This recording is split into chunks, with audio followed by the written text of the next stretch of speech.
Hello and welcome everyone to today's discussion. My name is Arta Moini and I am the Director of Research here at the Institute for Peace and Diplomacy. IPD is a nonpartisan international affairs think tank committed to promoting and amplifying provocative, innovative thinking in North Atlantic foreign policy. We stand for dialogue, diplomacy, prudent realism, and military restraint. Principles that we believe are the four cornerstones of sustainable peace in an increasingly complex and dynamic international system. That complexity is on full display in the Ukraine crisis. We like to believe that our events and programs are timely, but perhaps none is more so than the subject of today's program, tensions between Russia and the West over Ukraine. As we gather, we are witnessing the unfolding of one of the most momentous and historic geopolitical developments of the 21st century so far. Yesterday, Russian President Vladimir Putin recognized the two breakaway republics in the Donbas region of eastern Ukraine, an act which is seen by many as the beginning of the Russian invasion of that country. This morning, Germany paused Nord Stream 2 in response. But how did we get here? What is Moscow's endgame, and how could we mitigate the conflict and manage its fallout? Thankfully, we have with us four highly esteemed experts to help us make sense of the current crisis. On that note, I would like to turn it over to my colleague, Zachary Pakin, who is a research fellow here at IPD and the moderator of today's session. I will let him introduce our wonderful panelists. Zach, over to you. Thanks very much, Arta, and thank you to our four excellent panelists for being with us today for what is, as Arta just said, an extremely timely panel. Our four panelists joining us today in Brussels, Belgium, Olga Oliker with the International Crisis Group, Director of the Europe and Central Asia Program there. Thank you for being with us. Michael Kaufman joins us from Washington, D.C. He's the director of the Russia Studies Program at CNA, as well as a fellow at the Kennan Institute. Michael, thank you for being with us. Sam Charap, also joining us from Washington, D.C., a senior political scientist at RAND Corporation. Thank you, Sam. And last but certainly not least, Andrey Kortunov, who is the Director General of the Russian International Affairs Council in Moscow, as well as a colleague of mine in the Cooperative Security Initiative, co-sponsored by Globsec and the Friedrich Ebert Stiftung's Vienna office. Thanks so much for being with us. Добро пожаловать. And Andrey, we'd like to start with you actually today, seeing as you're in Moscow. So quite recently, Vladimir Putin poured cold water on a proposal by the Russian Duma, the Russian parliament, to recognize the two breakaway republics in Donetsk and Lugansk, saying that the Duma was reflecting Russian popular opinion and that rather he was committed to implementing the Minsk agreements instead. But that's clearly not the case anymore. So what changed and why? Well, we can only guess what changed and whether there was any change, or the remark that Putin made a couple of days ago was just a rhetorical gesture, not more than that.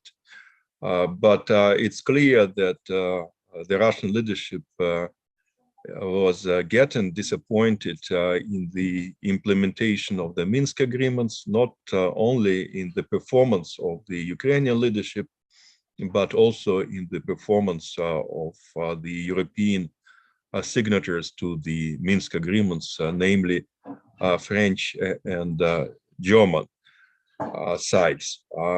This frustration led even to the publication of confidential exchange of letters between Lavrov and his counterparts in Berlin and Paris.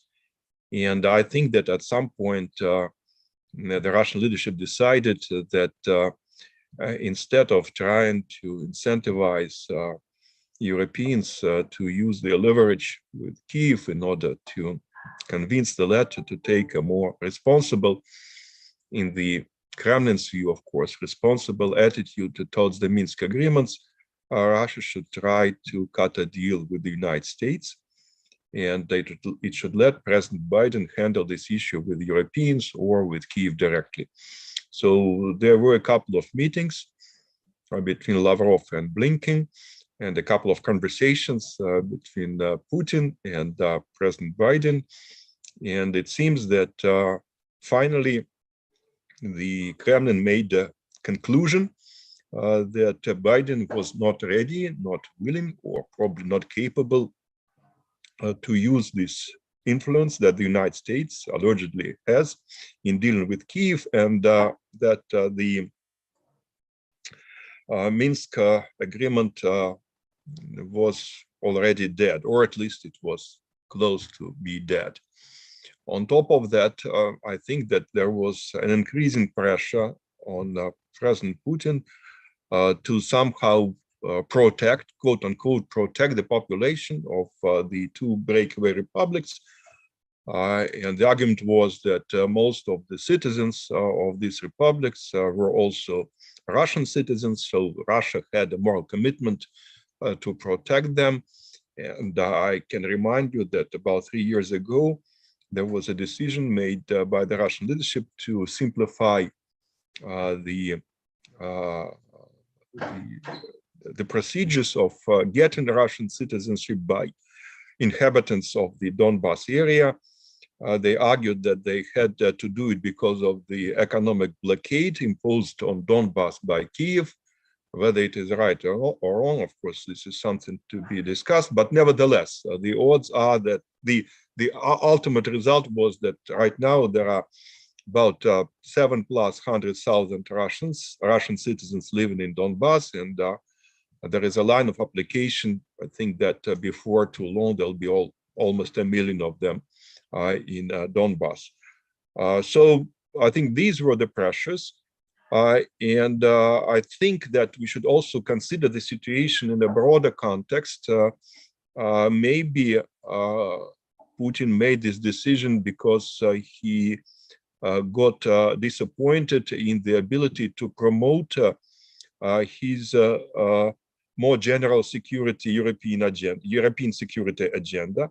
I think it became clear that the NATO alliance was not ready to grant Russia the commitments that Russia was asking for. And I think that there was a concern about the growing military technical cooperation between Ukraine and select NATO countries. And again, that might have triggered the decision. But the fact is that we do not even know when the decision was made.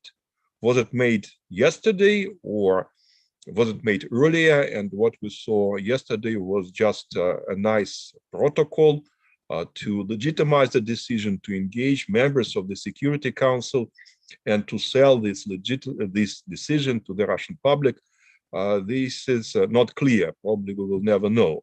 But definitely right now, the Russian leadership has turned the page, and it will have to confront the implications of the decision made yesterday. And certainly we did see a very rapid shift from a sort of glimmer of hope on Sunday in which Emmanuel Macron had conducted this marathon diplomacy, and there had been an agreement in principle to hold a presidential summit between Mr. Biden and Mr. Putin. The shift in just a 24-hour period was certainly remarkable. But thank you, Andrey, for helping us to get that cleared up, that perhaps the decision to recognize the republics was taken before Sunday. Olga, over to you now. In your view, how certain is a full-scale invasion of Ukraine at this point? And as a follow-up to that, we were discussing this a little bit earlier, the precise borders of the new republics that have just been recognized are unclear. And have they been recognized within the territory that they control or the territory that they claim to control? I'm wondering what you think are, at this point, are the chances of a direct clash between Russian and Ukrainian forces now along the line of control, which could provide a casus belli for the Russians? I'll start with that, and then I'll go to the question of whether a broader conflict is likely. So fundamentally, right, these the separatists, the Russian-backed separatists who declared independence in the Luhansk and Donetsk People's Republics, as they call them, They claim all of Donetsk and Luhansk, right? And through 2014 and 2015, there was fighting back and forth as they tried to get more territory. They actually, for a while, held more territory. The Ukrainian government fought it back. So they exist now within lines of contact, right, that were created when the fighting stopped. And it's about, it's about a third of the territory of their regions. I think that's right. Sam or Mike will correct me if I'm wrong. But they claim the right to all of it. So the question with the Russian recognition is, are the Russians recognizing them within the territory they have, which is kind of how the Minsk deals are mostly worded, though there's some back and forth on all of this, right? These, certain areas, right? Kind of language.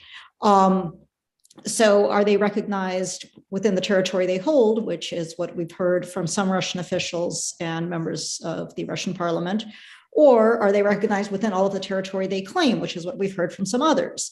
Because if they are recognized within all the territory that they claim, then they are going to go and try to push Ukraine out of the rest of it, potentially with the backing of these Russian peacekeepers that are coming in. And perhaps that is the point of the Russian peacekeepers. And when you also have these comments from the Russian government that say that the Ukrainians need to cease military activities in Donbass, right? And since the military activities by the Ukrainians in Donbass are on territory that Ukraine controls, the suggestion might indeed be that we're claiming all of this territory. What we've got from the Russian Foreign Ministry as of this morning is, amusingly enough, that this is not actually decided yet, and will be clarified in due course. This is somewhat unnerving, perhaps intentionally so, to keep everybody off balance. But look, it is, if they're actually claiming that territory and they try to push forward, then you have armed clashes, right? The Ukrainians aren't going to say, oh gosh, yeah, you can have Kramatorsk back now. That's okay. We enjoyed having it for a while, but yours again. So you are going to have fighting. And that fighting does have a risk of escalation. The other question is, what about all those forces that Russia still has all around the rest of Ukraine? And are they going to move into Ukraine? Is there going to be a march on Kyiv from Belarus? We've had a lot of activity in the last week there as well, including forces, according to satellite data, going, kind of moving into the woods, hiding in various places. A lot of options, right, for how they would move in. Is that part of the plan? Is part of the plan to keep pressure on that way? And my guess is that there are a lot of plans. And which plans get implemented depends on how things go. And keeping everybody off balance is certainly part of the equation. But, I think the bottom line is you can't exclude the possibility of a much, much, much larger conflict. But I also wouldn't guarantee it. Thanks very much, Olga. Sam, over to you. Much of this process so far in the negotiations between Russia and the West has involved NATO and the United States' defense of the open door principle, that Ukraine has the right to choose its orientation. I'm wondering why you think this has played such a central part in these negotiations so far, seeing as, of course, there's little chance of Ukraine joining NATO anytime soon. So why has there not been more willingness on the Western side to compromise on something that it, in fact, has no desire to do or plans to do anytime soon? Well, I guess to answer that question analytically, there are two ways of understanding the pressures that Western governments feel on the score. One are the political context when Ukraine, an aspirant state, is actually asking for membership in NATO, and to be seen as sort of denying that request, particularly in this context, is quite politically difficult for Western governments. So I think a lot of the there's been a hope that if this issue were to move forward, it would be based on a change in the Ukrainian government's position. Of course, the Ukrainian government has its own domestic political constraints on this issue, and even constitutional ones, given that NATO aspirations are now enshrined in the Constitution. The other explanations relate to whether you can separate the question of Ukraine's current status as not being on the membership track and being an enhanced opportunities partner, to use NATO speak, from the broader open door policy and Article 10 of the Washington Treaty, which formally doesn't limit who can join, even though it's ultimately up to allies. And so there are other states out there that are important partners for NATO. I'm thinking primarily of Finland and Sweden, who want having the option on the table to be part of their security policy going forward. And NATO would be sort of loath to deny, to close the open door completely. And so threading the needle between closing the open door completely and making clear the current policy on Ukraine's potential membership has proven too politically and strategically challenging, I think, a mountain to climb. And so we end up, I think, with sort of doubling down on the rhetoric about freedom to choose and so on and so forth. That's my analytical explanation, if that's what you were asking, Zach. Sure. Thanks very much. It's a good opportunity just to give a little bit more of a military dimension to it as well, to ask Michael a follow-up on it, which is, Russia's strategic calculation here appears to be more or less clear, right? It does appear to operate according to the logic of preventive war, right? That Ukraine, in several years' time, given its military modernization, will be more of a strategic headache for Russia in the future than it is now. So wage a war now because it'll be costlier in the future than a war waged now. But from the Western perspective, the strategic logic appears a little bit less clear to me. I mean, aren't the security implications of a protracted Cold War with Russia far graver for the West than any sort of compromise reached over the status of Ukraine right now? Zach, I mean, I think you're striking on one particular dimension of this, which is security considerations. But Ukraine kind of sits at the Venn diagram intersection of a lot of Russian motivations that go far beyond your sort of more classical security discourse, right?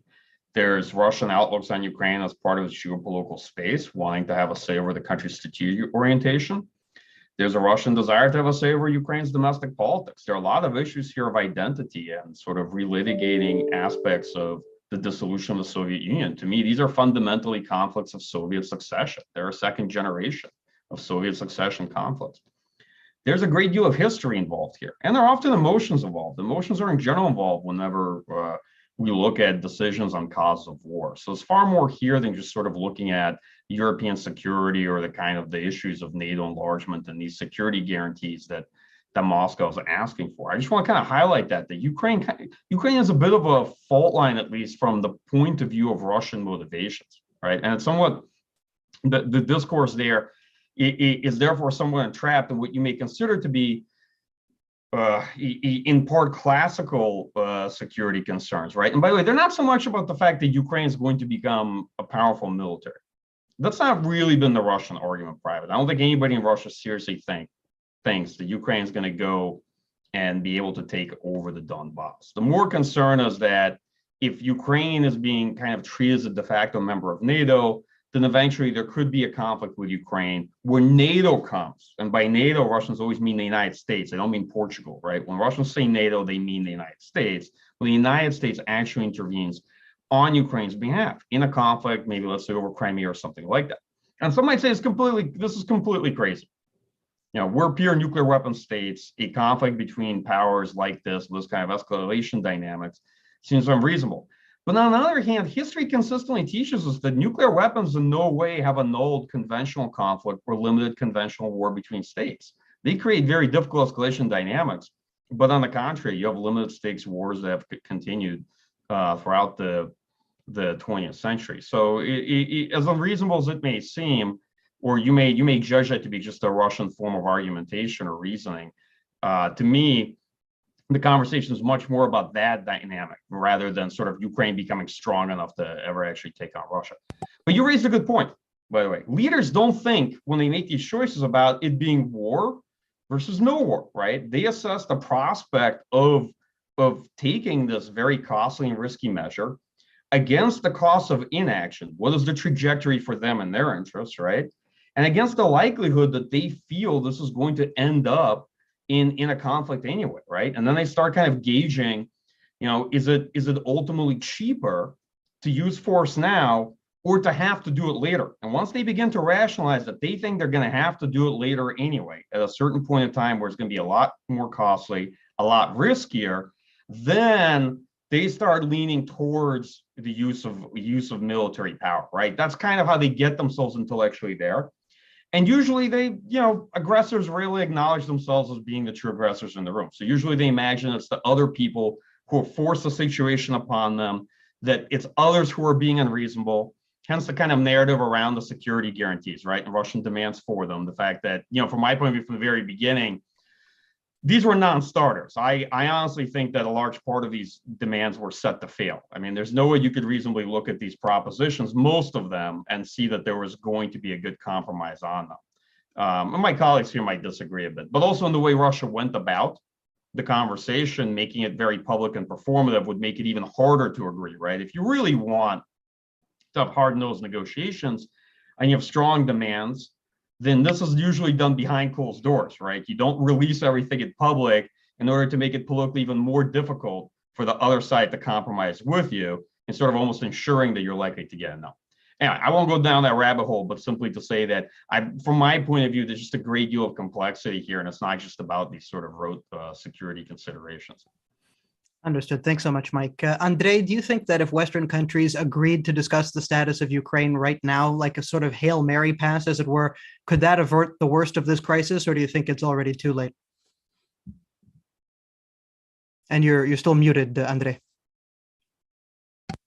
I think that depends on how you define the worst case scenario. I think that many people might disagree with me here, but I'm still reluctant to believe that a large-scale military operation is considered. I think that maybe Donbass is what Vladimir Putin is up to right now. Though I have to say that when I followed the statement that President Putin made yesterday, my impression was that the statement was not about Donbass.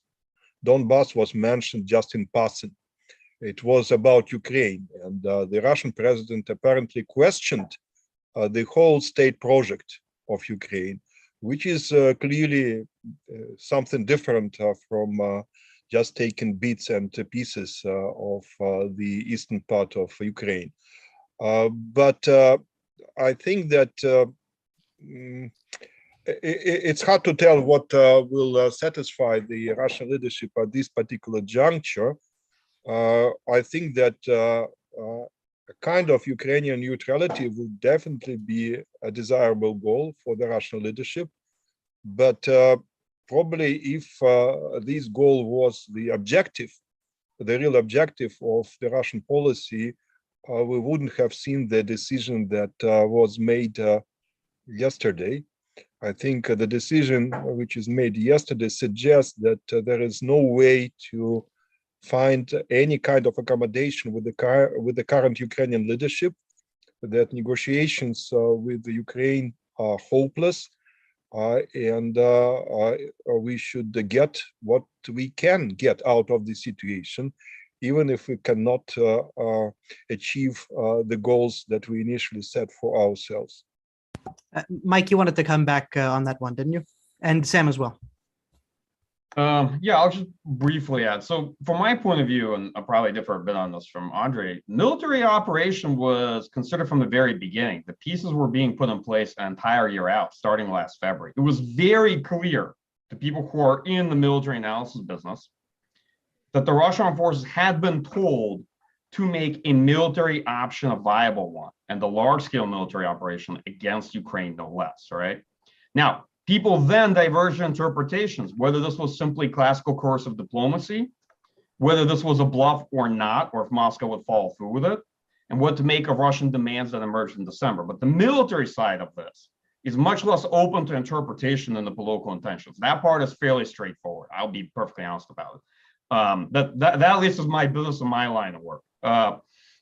Now, to me, I don't believe that we can reasonably look at the situation and ever say this was about the Donbass. And if we look at how Russia has played it, it's increasingly obvious to me that, look, Russia recognizing these separatist republics essentially gives up its leverage in Ukraine, right, and voids its participation in Minsk agreements in exchange for nothing.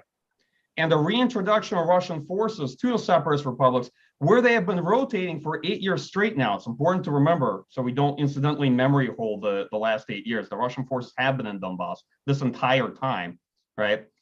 But this has nothing to do with the deployment of close to 190,000 Russian troops around Ukraine. Most of them are nowhere near the Donbass.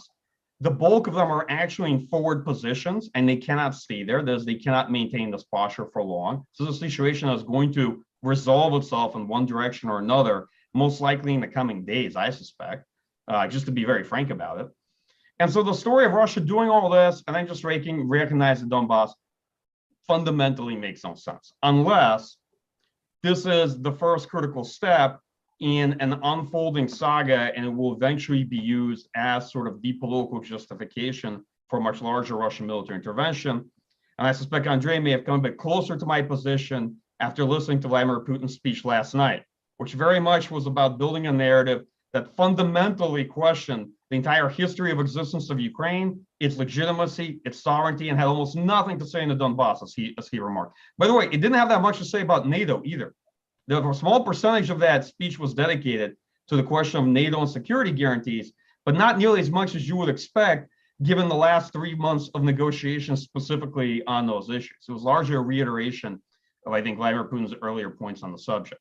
All right, I'll leave it at that because I know Sam would like to make some comments. Yeah, Sam and Olga, do you still want to come in at this point, or? Well, I hate to agree with Mike, but I largely agree with Mike on this one.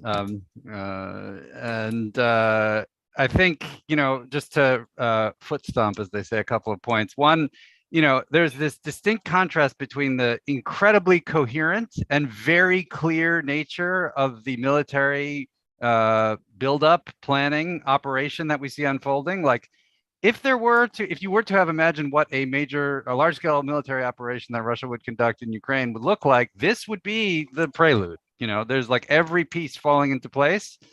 And it's been methodical and, with the exception of this sort of holiday break, consistently moving forward over the course of the last few months.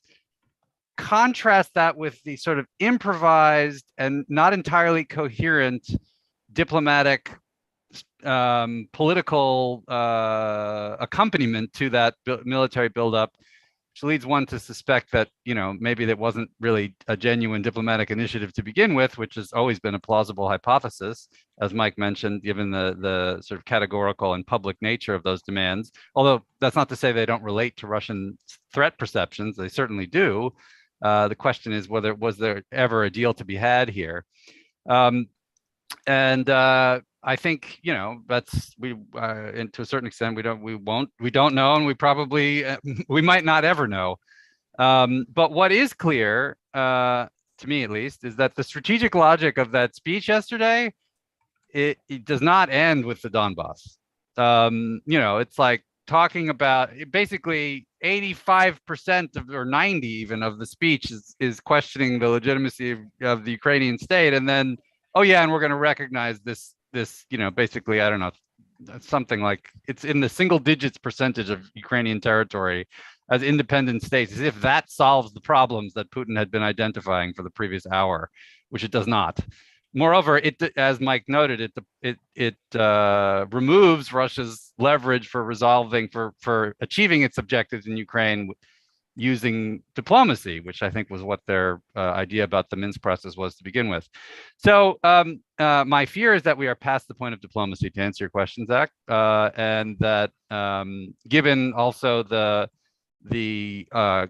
lack of output from these phone calls even yesterday between Putin and I believe both Macron and Scholz, to a certain extent, it seems like the train has left the station. Before I hand it over to Olga, Sam, just a quick follow-up for you there. We're past the point of diplomacy. Does that mean that Blinken and Lavrov are not going to be meeting on Thursday? What's your thought? Well, I mean, the U.S. has made pretty clear that that meeting is not going to happen if there's if there's a further invasion. Now, I guess we might be splitting hairs at that point. So, what I mean to say, when we're past the point of diplomacy, I should be clear. There's going to be diplomacy after the war, if the war starts, after it starts, right? They're going to, I think this is going to be. I don't think Russia is going to turn down meetings or phone calls necessarily, even if it's conducting military operations, or even after it's conducting military operations. So I don't think we should say, diplomacy ends, war begins, and these are two sort of wholly separate phases. Particularly in the way Russian strategists have talked about conflict, that's not how they see it, nor was it how Schelling saw it, right? So that's not a wholly foreign concept to, or shouldn't be, to Western audiences. When I say we're past the point of diplomacy, I mean to say we're past the point of preventative diplomacy, where a diplomatic solution could have headed off a military conflict. Arguably, we've already passed that point with what's happened in the last 24 hours. Understood. Olga, your thoughts on all of this, and also on the sanctions that have just been announced today. Do you think that these will torpedo whatever hope is left of diplomacy to avert a more serious escalation of the crisis, or are they going to be effective in any sense in changing Russia's strategic calculation? What's the balance there?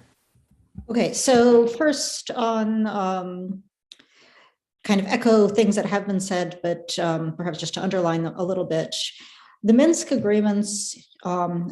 In the Minsk agreements, Russia acknowledged Ukrainian sovereignty over Ukraine. By throwing them out the window there, and with Putin's speech of yesterday, we no longer have a Russian acknowledgement that Ukraine gets to be a sovereign state. And I think that is a really fairly important thing to underline. I would also point out that along with the lack of serious preparation, it looks like, for diplomacy, there's also been, from both Russia and Ukraine, a very substantial lack of serious preparation for the humanitarian consequences of a war. And I do think that's kind of important, because refugees will go to Russia too. And the fact that when the de facto leadership announced that they were evacuating civilians to Rostov, and the governor of Rostov said, sorry, what? You're doing what? And those people get on those buses, showed up, and there was no food for them. There was no housing for them. It was all done at the last minute. I mean, I find it fascinating that Russia, that has planned so carefully to put together a military force that's ready to not just fight, but also occupy territory, has given no thought to the fact that people are going to be streaming over the border, and you want to look at least vaguely good doing that. On the Ukrainian side, they have some plans that were developed back in 2014, 2015. Those are not adequate to the size of potential flows of displaced people. They're not adequate to the humanitarian disaster that could unfold, if you have a really large scale fighting, or even to the humanitarian disaster that would unfold with relatively smaller scale fighting. And I find that puzzling. Talking to people, I do get a sense that it is this combination of wishful thinking, certainly on the Ukrainian side, and a sense of, we know what we're doing. We got through this in 2014, 2015, but the bordering countries are starting to plan for this, and they got through it in 2014, 2015 too. Did the sanctions undermine diplomacy? No, the sanctions do not undermine diplomacy. Yes, Moscow threw everyone a bit of a curve by not invading in exactly the way everyone expected them to invade, and by taking kind of this intermediate step.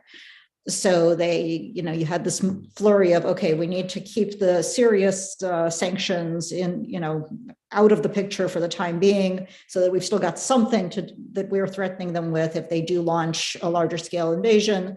But we need to respond with a few things. Let's see what's on the table. Nord Stream 2, let's not approve that. Let's, make a list of people that are going to be sanctioned. None of this is going to undermine what prospects for diplomacy exist. The problem, I think, with all of the sanctions packages is the Russians have expected sanctions all along, possibly regardless of what they did. That's going to be the Russian narrative. These sanctions are not going to hit that hard or change much, right? Nord Stream 2 wasn't an operational pipeline. So you're just saying there's going to continue not to be an operational pipeline. Okay, great. There's lots of ways for Russian gas to get to Europe. So, these are symbolic to a large extent, and they're holding the more serious sanctions they're holding on to them to impose them later, and hopefully not to, right? Should Russia actually move its forces back, come back to the negotiating table, all of these things that I think, I expect we would all really like to see, but don't expect. Andrey, one of the debates that we unfortunately seem to be having endlessly in the West is whether or not Vladimir Putin is a chess player and master strategist, or rather whether he's mostly reactive and an opportunist. In your view, do you think that the Kremlin has a game plan at this point for how the days and weeks ahead will play out? Or rather, are they mostly going to be improvising, you think? And based on your answer, how do you think Western countries should respond?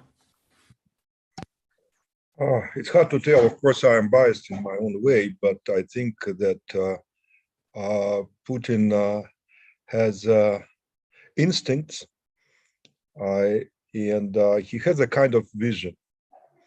If you look at his statements on Ukraine, for instance, these statements, at least in my view, are very consistent. And there is little change in his attitude. There is no learning curve or no self-reflection. I think that he has a very clear vision of what Ukraine is, why Ukraine has become what it has become, and definitely he doesn't like what he sees. He doesn't like what he sees there.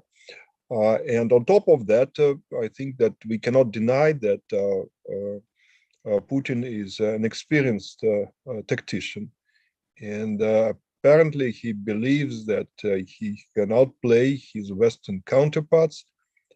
He can impose his agenda, and if the whole thing started as an attempt to attract the Western attention, let's face it, Putin was successful. He got the Western attention. He was able to get some concessions from the West, at least, certain ideas that would probably be inconceivable half a year ago were brought back to the table, but it turned out not to be good enough for Putin, and we saw what we saw yesterday. So this is something that we should keep in mind. I don't think that there is a master plan that Putin decided that on March 1st he would invade Ukraine. I don't think that there is a detailed strategy like that. But the vision is there, and the operational skills are there as well. Thanks very much, Andrey. Sam, for several years, it's been asserted that Russia seeks to divide the West, and so Western countries throughout this entire process, since this most acute phase of the crisis began last fall, have been stressing above all else the need for unity vis-a-vis the West as a means of deterring Russia. But at the end of the day, it looks as if, despite the significant amount of unity that has been on display for the past several weeks, this has not prevented Russia from taking military action, recognizing the republics, etc. So what is actually the value of Western unity, among EU member states within the wider transatlantic alliance at this point? It's a good question. So it kind of depends on your assumptions about whether there was a diplomatic deal to be had. If there was never a deal to be had here, if Russia was hell-bent on taking Ukraine militarily, then what the unity that has been achieved is going to be very important over the long term, and in maintaining, the transatlantic relationship, in having NATO capable of actually making decisions, and so on and so forth. On the other hand, clearly, and I should take a step back and say that, the administration deserves kudos for actually putting in the time to get to this kind of unity, because it's not easy, takes a lot of effort, and a lot of very senior folks in the US government have spent a lot of time trying to get allies on the same page. And I think actually the press hasn't quite necessarily reflected the reality there. Even with Germany, as we've seen today, there really isn't much daylight on the big picture. So, but if there was a deal to be had, unity is, perhaps a necessary precondition, or at least it's helpful, but it doesn't solve the problem in itself. I mean, as the events of recent weeks and days make abundantly clear. And there is an extent to which, and we saw this in the alleged leaked NATO letter, where you see how, the challenges of finding consensus among 30 member states often leads to limits the flexibility of diplomacy. I mean, anyone who's negotiated, any state that's negotiated with the EU knows this very well, of course, because once a consensus is reached among EU member states, basically negotiators are there to impose it on another country, not to actually negotiate a flexible framework. And even within the US, our own interagency process can be have so many actors involved that once there's a consensus there, it's sort of hard to use that as a platform for flexibility. So the only point I'm making here is that it's not a totally irrational or implausible argument to make that there's a inverse relationship between the success at achieving unity and the degree of creativity you can achieve in high-level diplomacy on extremely important issues. But I think the counter to that would be, well, at least we have unity, and we never knew that there was a deal to be had to begin with. Thanks very much for that. I'm going to open things up now to a little bit of a wider discussion on the bigger strategic questions. But before I do that, I just want to let the audience know that you can pose your questions, as some of you have been doing with the Q&A section. Once I've asked a few of these broader questions, I'll turn to the Q&A. But please note that our panel ends at 1/4 the hour, so please do stay with us if you can until 12:15 p.m. Eastern Standard Time. Mike, presumably, if we do see a full-scale Russian invasion of Ukraine, this would require the United States to reinforce Europe significantly, reassure its allies, etc., or face some sort of an East of Suez moment like Britain faced in 1971. But I'm wondering, in your view, do you think that the US military has the wherewithal to remain the preeminent power both in Europe and in Asia over the long term in a situation like that?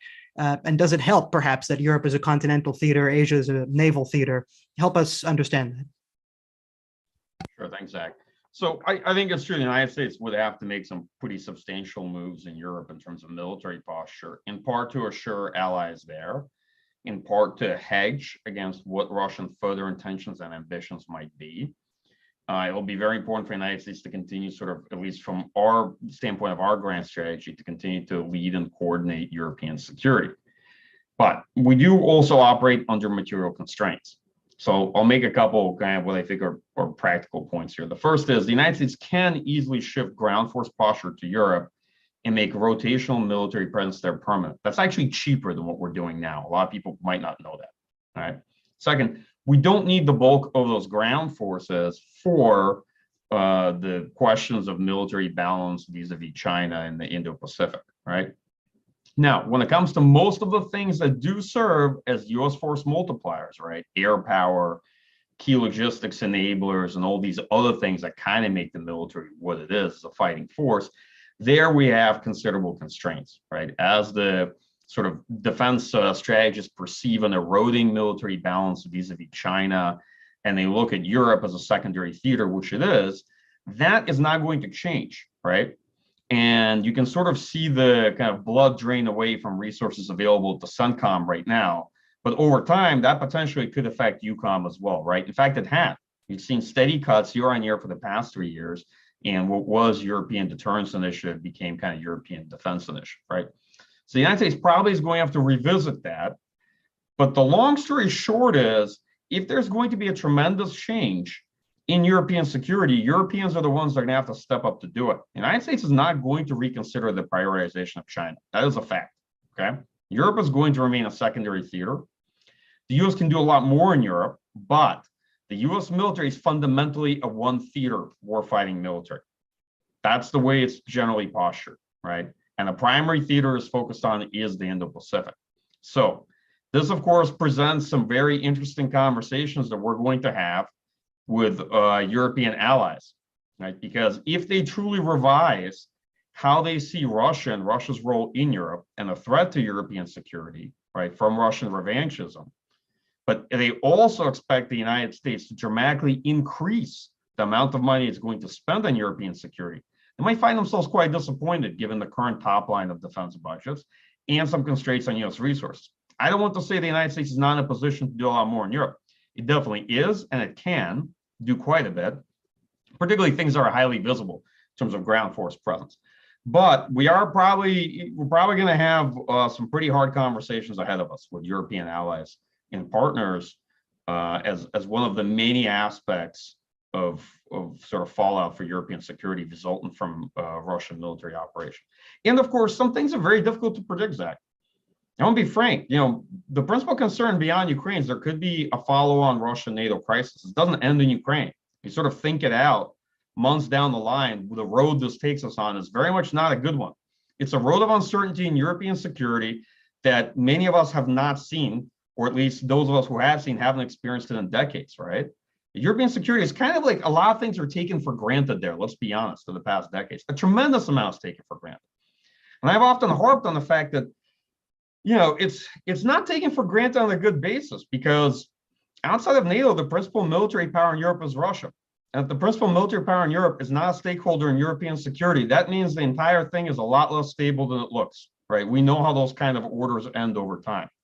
So there's a tremendous amount of uncertainty moving out from how the situation will develop. And there isn't a guarantee that a war in Ukraine will all be confined to Ukraine, incidentally, Europe's largest country, right?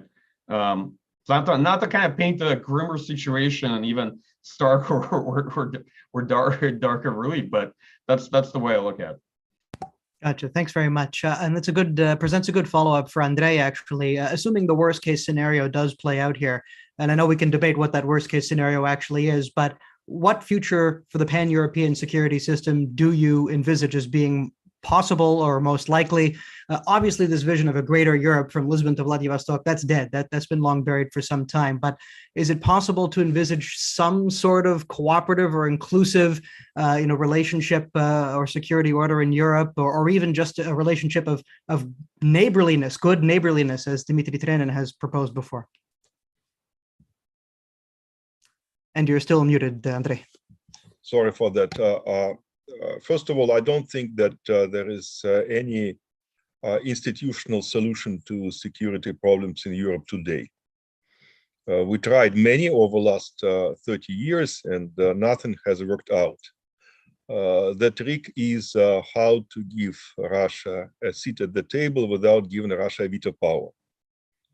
And that was impossible to reach. We tried to start building the European security on the basis of OSCE.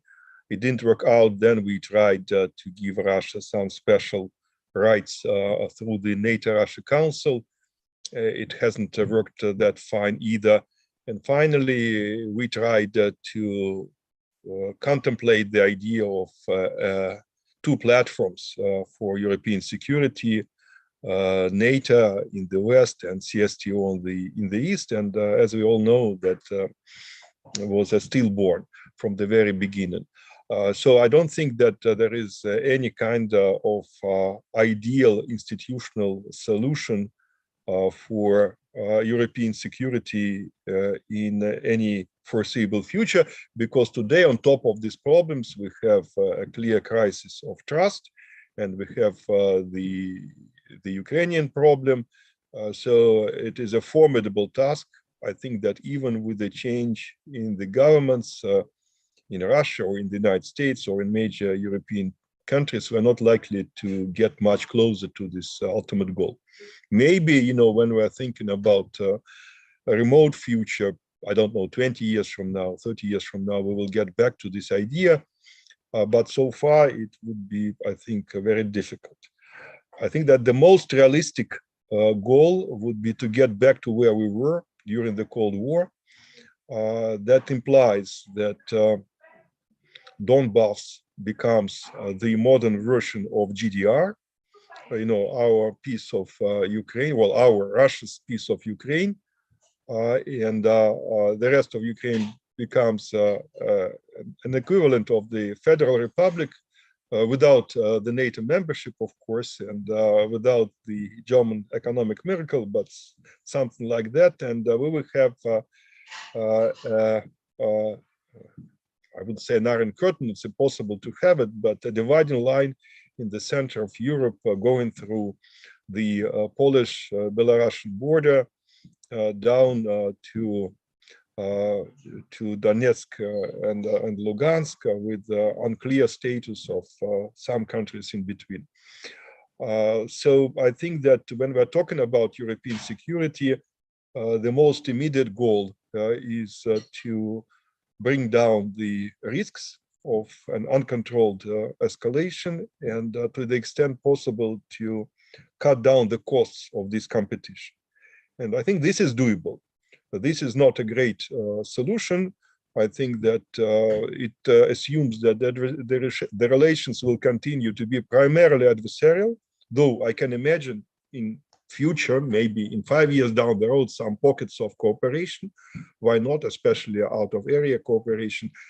But it is definitely better than what we have right now, because right now there are no red lines, and we might indeed face a prospect of a large war in Europe, which, in my view, should be avoided at any cost. Understood. Thank you. Olga, I got a question for you on Russia and Russia's security, both in terms of its foreign policy security, but also its regime security.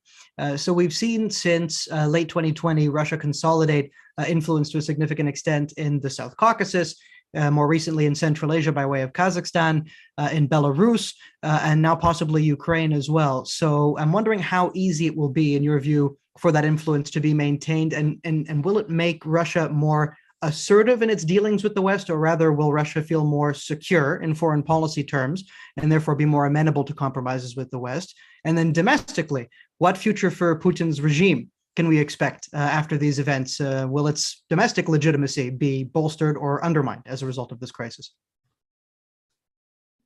Tiny, easy questions.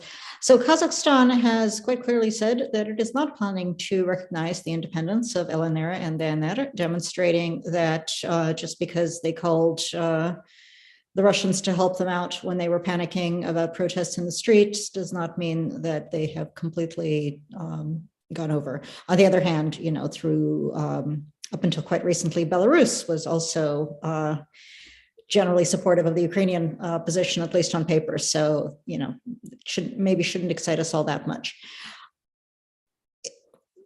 You know, this question of just how much buffer does Russia need for it not to be as insecure as it has historically been is a great question.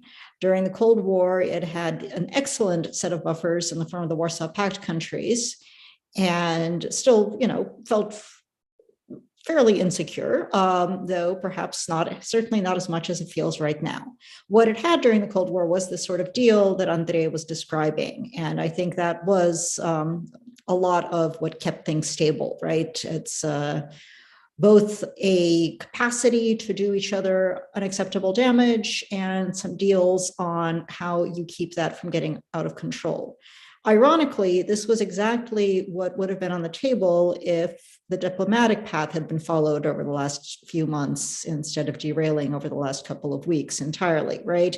This was exactly the conversation that was being had, that the Russian proposals were about a complete reordering of that system with very stringent limits on what NATO member states could do and very limited limits on what Russia could do. The Western responses went in the other direction. But if there was a willingness to have a conversation about this, you could actually hammer something out that could be a lot of what Andrey has described. Going forward, I think Mike is absolutely right. We are going to see more crises, and they are going to be more dangerous.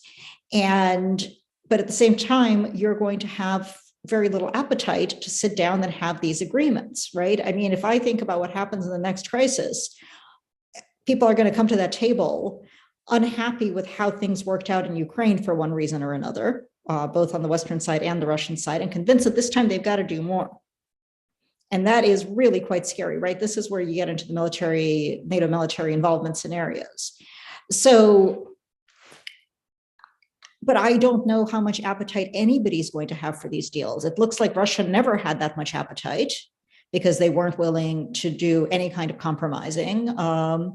And Western countries, in the wake of what's going on in Ukraine, unless things turn around in a pretty substantial way, aren't going to have much appetite anyway. I'm going to, be sitting there writing papers saying this is what we need and we should be having these conversations, da da da da da. But those of us who worked on these issues had long said that what it was going to take to get everybody to the table was a crisis. Well, now here we are at the crisis point, and the very, very, very long table was proposed, but somehow did not turn into anything. Mike, we've got a question from the audience from Barry Post. Well, first, Sam, you wanted to come in? Yeah. I wanted to jump in on the distinction here. People had in mind when they made, and I think I probably have said it myself about we probably need a crisis to snap us out of our previous complacency as far as European security goes, because the incentives otherwise weren't there. But when we had a crisis in mind, it was something along the lines of a Cuban Missile Crisis, right, where there weren't actually any shots fired in the end of the day, or if they were only sort of on the peripheral. There wasn't a major war. The war itself was averted. And here we might be in a situation where we actually have a major war, and the political dynamics unleashed by that, particularly in the information age when a lot of this will be broadcast, live, and or we're going to be seeing a whole lot more of what a major military operation in heavily populated urban areas potentially might look like. It's going to make the political dynamics around, even if leaders might think that it would be a good idea to have more stability, it's going to make it very difficult for them to sit down and try to negotiate ways to get it. Gotcha. So we've got a question from the audience from Barry Posen for Mike, which is, does Russia actually currently have enough forces arrayed near Ukraine to conduct a full-scale invasion of Ukraine, or rather, based on their current force posture, do you think it's more likely that they could be used as a compellence force, for example, to force further concessions from the West, and that any military incursion will be limited, say, to seizing more territory in the east of Ukraine? And a follow-up from me, which is, in the event of a Russian occupation of Ukraine, what is the likelihood, in your view, of a successful Ukrainian insurgency based on the political and geographic realities of Ukraine? Should the West, in fact, arm such an insurgency as Boris Johnson has recently suggested, or would that represent, in your view, an unacceptable escalation which could actually result in Russian threats against NATO states directly? Okay, so thanks for a good question from Barry and yourself. First, does Russia have enough force to invade Ukraine? Absolutely. I don't know what full-scale invasion means to a lot of people when they use that term, right? So let me lay out what this force definitely can do. This force can conduct a pincer movement to encircle the Ukrainian capital, Kyiv, a much larger pincer movement to encircle the bulk of Ukraine's force in the south, if they choose to do that. It can invade Ukraine's eastern regions and the southern coast, so substantial portions of Ukraine. Now, the eastern part of Ukraine, the capital alone, is probably around 17 to 18 million people, and that's quite a bit of territory. Ukraine's basically, as I said before, the largest country in Europe. Right? If you include the southern coast, it might take that up towards, with another 3 million or so, right? Does Russia have the forces to occupy that amount of territory?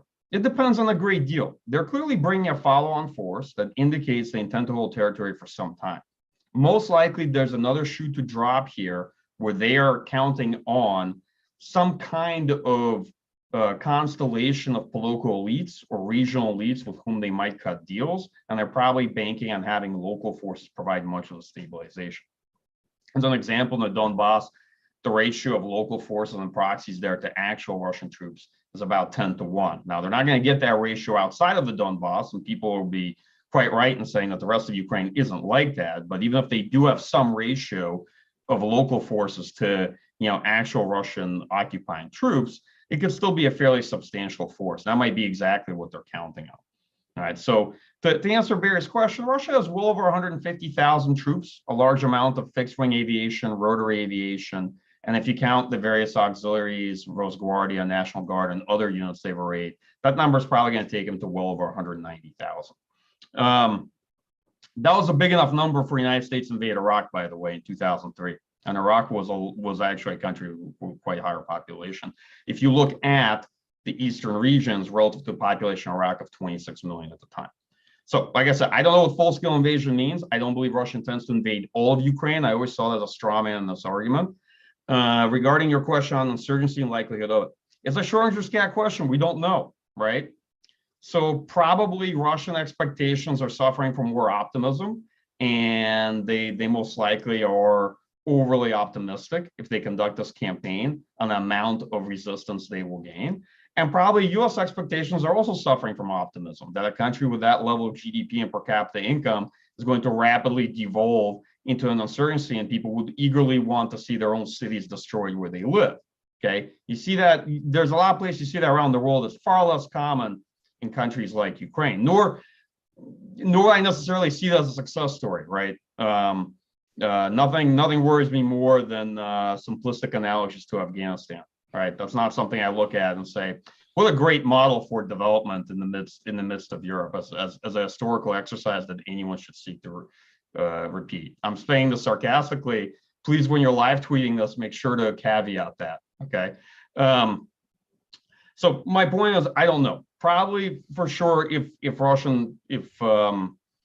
think the likelihood of insurgency is much greater if Russian troops are operating in more western regions of Ukraine. But I don't have good answers there, right? These are things you can never know, and you can never find out against these things about society until something as traumatic as an invasion takes place. As the United States itself discovered recently in the war in Iraq, you can have all sorts of assumptions, all sorts of optimistic notions. The initial campaign can be fast. You know, Baghdad was a city of 5 million people, and there actually wasn't that much resistance when the United States occupied it, believe it or not. That's how it began. That's definitely not how it ended. But, you know, that's not how the campaign went, but that's how it began.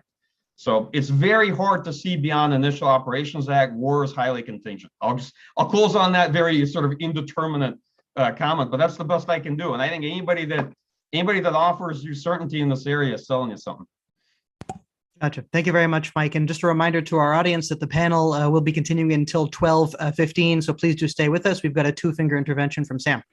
Yeah, I'm again, unfortunately, I have to agree with Mike on that. On everything you just said. I would just add one point, which is that we have a model in our mind about insurgency as being like ISIS or the Taliban. There are also models like the IRA and ETA. And there, you know, I can wrap my head around that kind of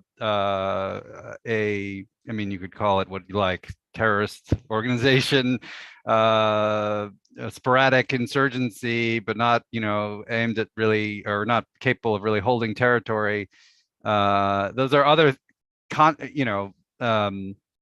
analogies that I think we should keep in mind in addition to the sort of large scale insurgencies that aim at territorial control or that achieve territorial control as a possible way that might develop. Not that I have any confidence in one way or another on one of these scenarios, but just to broaden the potential frame here.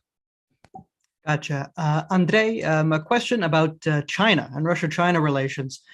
China is obviously trying to toe a careful line here. Obviously, it doesn't support separatism. It has, over the past several weeks, emphasized the importance of the clearly now defunct Minsk process. But obviously, China needs to maintain good relations with its powerful neighbor in Russia.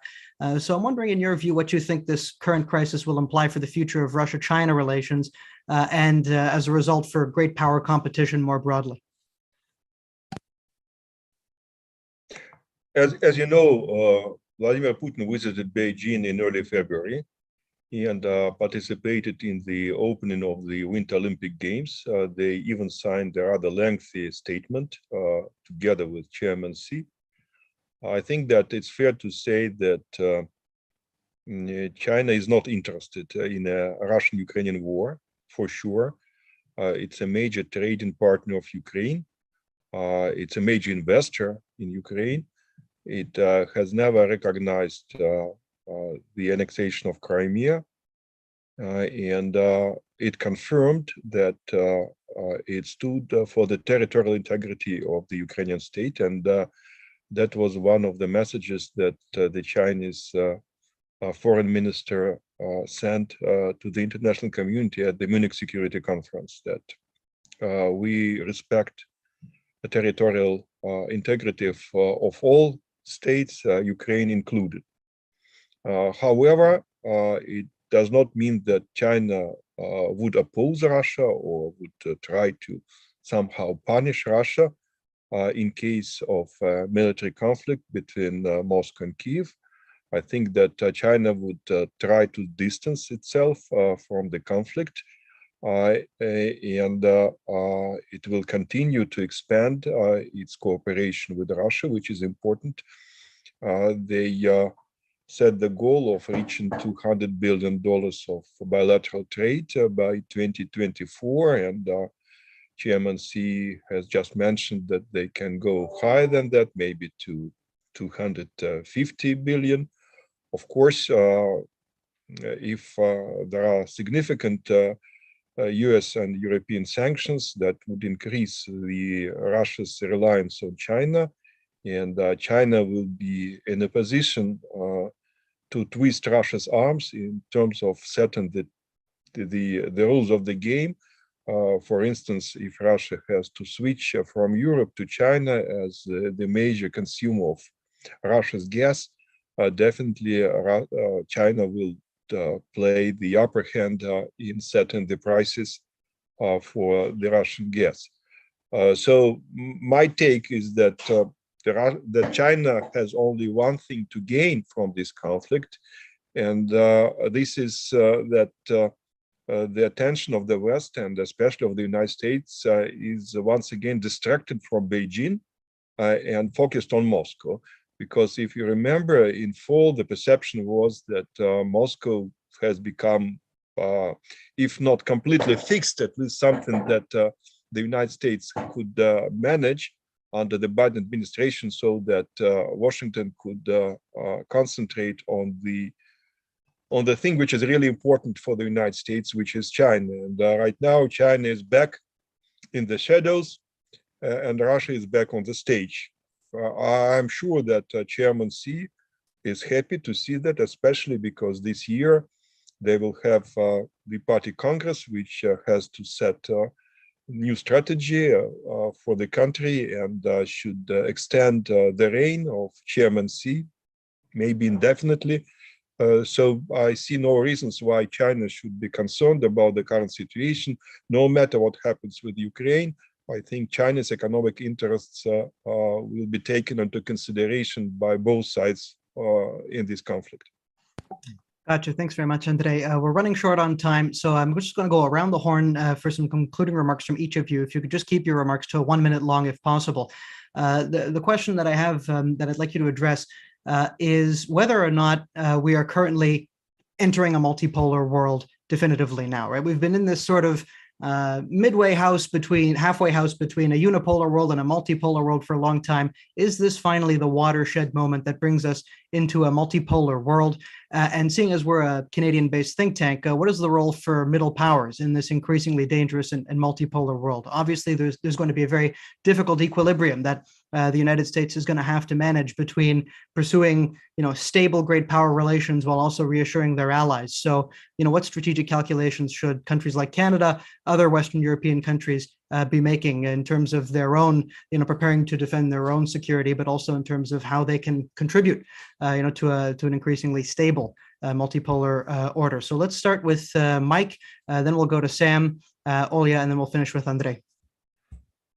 Okay. Well, brief question. Are we entering the multipolar world? So my answer actually is no, not really. We're not in a multipolar world, but we have exited a hegemonic world. There's a world fundamentally based around the ability of the United States and U.S. allies to determine a lot of outcomes. These are actually two different conversations. Sorry to split hairs, but it's important. Polarity is a conversation about power and distribution of power in international politics. The United States has so much power and so many structural advantages that this is still very much a unipolar system and to some extent going to become a bipolar system. But when I say that, between the United States and China, people kind of picture it as sort of a bicycle with two wheels. And the way I suggest you use that as an analogy is one of those ye old timey bicycles when one wheel is very big and the other wheel is very small. That's a better analogy for how polarity is going to be distributed in international politics, at least the way I look at it. However, The power to determine outcomes, questions of hegemony, is a very different question. To me, that is the power that matters, right? Not power on abstract Excel spreadsheets, but the power to achieve the things you want in international politics, to get other states to do what you want, to pursue your preferences. And there, I think we've seen tremendous changes in transition since probably at least the mid-2000s, right? So we, I think, very much have exited the hegemonic world. That's the best I can do. On middle power, Zach, I don't have good advice. I've never lived in one. You know, I was born in the Soviet Union. I moved to the United States. So I'm probably the least very inexperienced in living in what you might consider to be a middle power. But, you know, to me, middle powers are the principal states in the international community that are the stakeholders in the international order, whatever you conceive that to be. The international order to me is a community of states, right? It works as long as it's not just in the interest of kind of a couple of great powers, but as long as key middle powers are stakeholders in it. They are the ones that actually perpetuate it, and they're the key issue-based coalitions within that order. But that's just my view. I'll maybe some other colleagues here can pick up that thread. Sounds good. Thank you. Sam, can you address that complicated question in 60 seconds if possible? Yeah. So sadly, again, I largely agree with Mike. In terms of the nature of the international system, I would just add, you know, I think we're really more deeply into a contested transition rather than a new status quo. And on the question of middle powers, the only thing I would say, and I have the same disadvantage as Mike in terms of my my frame of reference, but that U.S. allies now have in the Biden administration a U.S. administration that is inclined, perhaps disproportionately, certainly compared to the previous one, to take allies' concerns into account. And so, therefore, in a way, you know, allies have perhaps quite significant influence, not say over, but input on U.S. policy as you know, given the emphasis placed on achieving unity among allies. So that is an advantage that middle powers can choose to exercise how they please, I suppose. I should say those middle powers that are allies of the United States. Olga, you're based in the capital of the European Union. So any insights on middle powers for us? Yeah, I mean, I would just agreeing with everything that both Mike and Sam have said. I thought it was a really nice way of framing it. I will say multipolarity isn't known for its stability, right? It's almost inherently going to be contested. And so, you know, this is what you get when you get a system where there are a lot of countries with the capacity to impose their will. They start shouldering each other aside and trying to impose more will. What do middle powers do under these conditions? Well, they try to leverage that, actually, right? They try to leverage that competition, often as not, to sometimes play the bigger powers off against each other, to maintain the support and loyalty of one or another great power, which they've thrown their lot in already, to make friends with a new one if they've decided that the old one isn't working out for them. And, you know, I think Canada is kind of stuck with the United States for the foreseeable future in that context. But, you know, it's also not a tremendous risk of losing the United States. So I think the question for Canada is, as a slightly bigger middle power, as an economically successful one, as one that could have influence with other states, what kind of a Canadian foreign policy can attain Canada's goals beyond its own security? Gotcha. Thank you very much. Andrey, we've got less than a minute. If you could just share your thoughts. You know, I think that the real problem in the contemporary international system is not to choose between or, you know, to move from unipolar world to a multipolar world, but rather a choice between unilateralism and multilateralism. Because it's not about the number of poles and centers, it's about how they interact with each other. And I think that here middle powers have a very clear advantage over bigger nations. Bigger nations are used to unilateral actions, or they would like to capitalize their comparative advantages in working with their partners in bilateral formats.